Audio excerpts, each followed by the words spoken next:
Assalamualaikum warahmatullahi wabarakatuh. Saya Rizky. Pada kesempatan kali ini saya akan memaparkan tentang perencanaan strategi sistem informasi. Untuk apa sih perencanaan strategi sistem informasi? Perencanaan strategis merupakan salah satu upaya untuk meningkatkan keuntungan dari perusahaan, daya saing terhadap perusahaan lain, serta kemampuan untuk menggali peluang-peluang bisnis baru yang lebih menguntungkan. Lalu, bagaimana sih proses perencanaan strategis sistem informasi? Dalam perencanaan strategi sistem informasi, terdapat 4 fase proses, yakni menilai, merancang, membangun, dan mengelola. Rencana strategis yang baik dimulai dengan memahami posisi kita saat ini, dengan melihat perspektif, peluang, ancaman eksternal maupun internal, serta kekuatan dan kelemahan. Setelah mengetahui posisi saat ini, maka selanjutnya adalah fase desain atau merancang strategi, yakni memindahkan organisasi dari posisi saat ini ke tempat yang diinginkan. Pada fase ini, kita harus mengetahui misi perusahaan agar kita bisa tahu baik dari segi internal maupun eksternal serta tujuan inti perusahaan.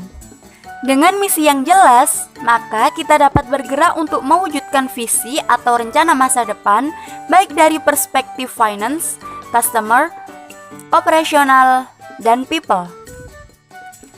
Dari sana, kita siap untuk melanjutkan ke fase berikutnya, yakni build, membangun rencana. Perencanaan strategis dikatakan baik apabila memiliki tujuan yang jelas, hal yang direncanakan sesuai dengan kenyataan, dan tujuan yang direncanakan dapat tercapai.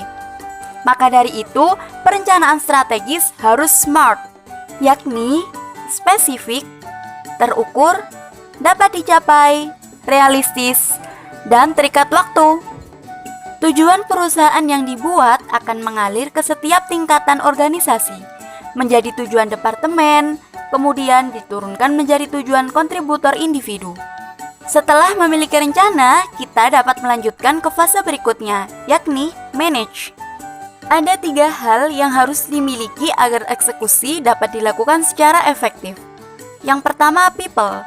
Pastikan setiap orang memiliki rencana pribadi dengan tanggung jawab yang perlu mereka selesaikan pada waktunya.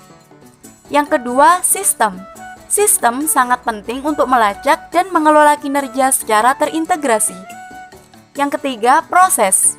Pentingnya menjadwalkan review kinerja setidaknya bulanan, triwulan, sehingga perencanaan strategis dapat dicapai semaksimal mungkin. Demikian proses perencanaan strategi sistem informasi. Untuk memudahkan dalam proses perencanaan strategi sistem informasi, kita dapat menggunakan model Word and Paper Framework. Berikut ini merupakan skema proses dari Word and Paper Framework. Menurut Word and Paper, dalam model perencanaan strategi sistem informasi terbagi menjadi input, proses, dan output. Input meliputi 4 hal, yakni external business environment, internal business environment, external ISIT environment, dan internal ISIT environment. ISIT strategy process dan menghasilkan 3 output, yakni business IS strategy, ISIT management strategy, dan IT strategy, yang kemudian menjadi sebuah portofolio, yakni Future Application Portfolio. External Business Environment atau identifikasi bisnis eksternal merupakan kondisi ekonomi industri dan kondisi persaingan yang terjadi saat ini di dalam segmen di mana perusahaan menjalankan bisnisnya. Terdapat 3 tools atau perangkat yang dapat digunakan untuk mengidentifikasi external business. Yang pertama yakni Porter's 5 Force atau analisis 5 daya Porters. Analisis ini dapat mengatasi pengaruh-pengaruh posisi perusahaan agar dapat berkompetisi dengan perusahaan lain. Antara lain, threat of new entrants, ancaman pendatang, threat of substitutes, ancaman produk pengganti, bargaining power of supplier atau daya tawar pemasok, bargaining power of buyers atau daya tawar pembeli, dan yang terakhir industry rivalry, persaingan industri. Yang kedua, pestle analysis, yakni analisis dari segi politik, ekonomi, sosial, teknologi, lingkungan, dan hukum. Dan yang terakhir, kita juga dapat mengidentifikasi eksternal bisnis melalui matriks SWOT. Pada kolom sebelah kiri merupakan internal positif dan negatif, dan baris sebelah kanan merupakan eksternal positif dan negatif, sehingga menghasilkan 4 strategi, yakni Strength Opportunity Strategies, yakni mencari kekuatan perusahaan yang dapat digunakan untuk memaksimalkan peluang.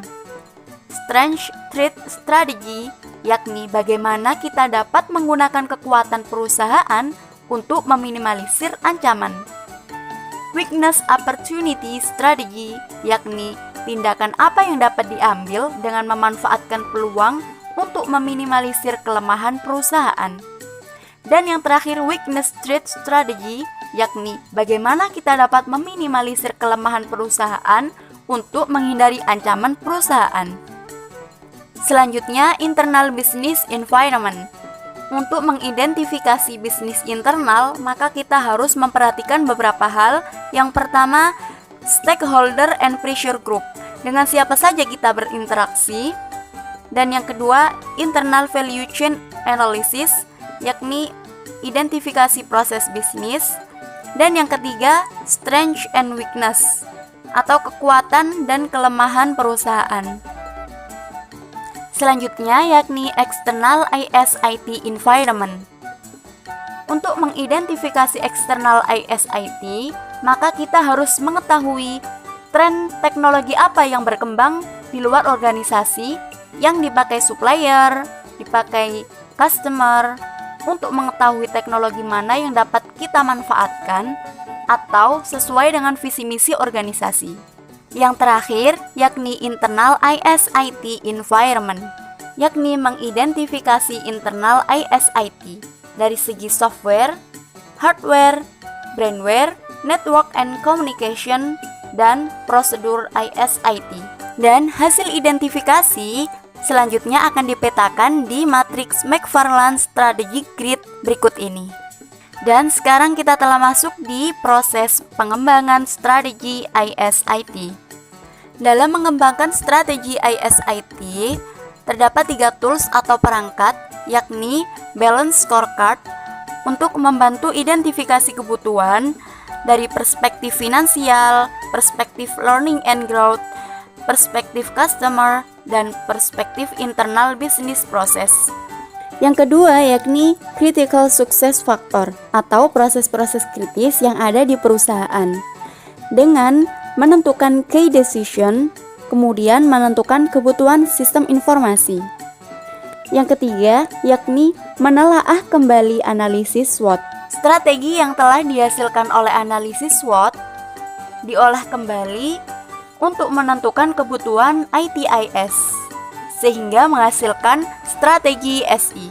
Nah, dari proses pengembangan strategi ISIT tadi menghasilkan 3 strategi, yakni strategi bisnis SI, strategi manajemen ISIT, meliputi strategi governance dan strategi pengembangan, dan strategi IT, yakni infrastruktur, hardware, software, dan lain sebagainya. Kemudian, dari 3 strategi tersebut menghasilkan portofolio yang berupa application portfolio atau yang biasa disebut roadmap, dan yang kedua yakni ISIT governance. Sekian pemaparan dari saya, semoga berkah dan bermanfaat. Wassalamualaikum warahmatullahi wabarakatuh.